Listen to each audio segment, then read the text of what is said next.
Corona संकट ने अपना सबसे बड़ा संदेश, अपना सबसे बड़ा सबक हमें दिया है, हमें सिखाया है और एक प्रकार से उस रास्ते पर चलने के लिए हमारा दिशा निर्देश किया है। और वो रास्ता क्या है, वो दिशा क्या है? इस कोरोना संकट से हमने अनुभव में पाया है कि अब हमें आत्मनिर्भर बनना ही पड़ेगा। बिना आत्मनिर्भर बने ऐसे संकटों को झेल पाना भी मुश्किल हो जाएगा।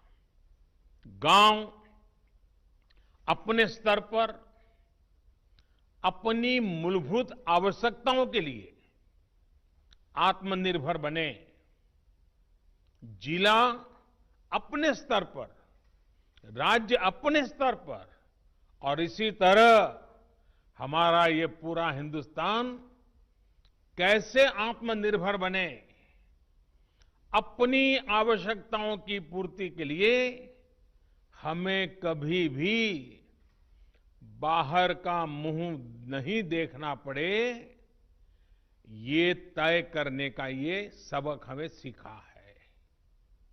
भारत में ये विचार सदियों से रहा है, लेकिन आज बदली हुई परिस्थितियों ने हमें फिर से याद दिलाया है, आत्मनिर्भर बनो, आत्मनिर्भर बनो, आत्मनिर्भर बनो।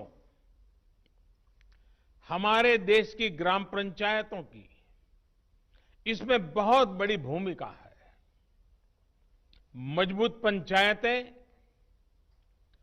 आत्मनिर्भर गांव का भी आधार है और इसलिए पंचायत की व्यवस्था जितनी मजबूत होगी, उतना ही लोकतंत्र भी मजबूत होगा और उतना ही विकास का लाभ आखिरी छोर पर बैठा हुआ उस सामान्य व्यक्ति तक पहुंचेगा।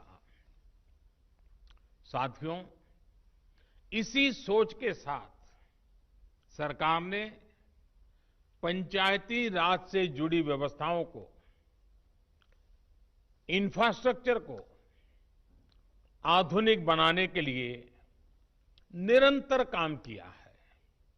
वरना 5-6 साल पहले एक दौर वो भी था जब देश की 100 से भी कम पंचायतें ब्रॉडबैंड कनेक्टिविटी से जुड़ी थी।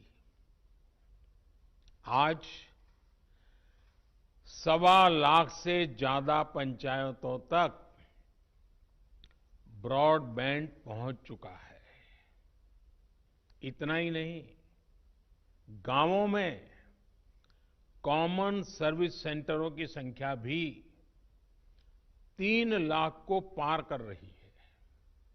सरकार ने भारत में ही मोबाइल बनाने का जो अभियान चलाया हुआ है, उसी का नतीजा है कि आज गांव-गांव तक कम कीमत वाले स्मार्टफोन पहुंच चुके हैं।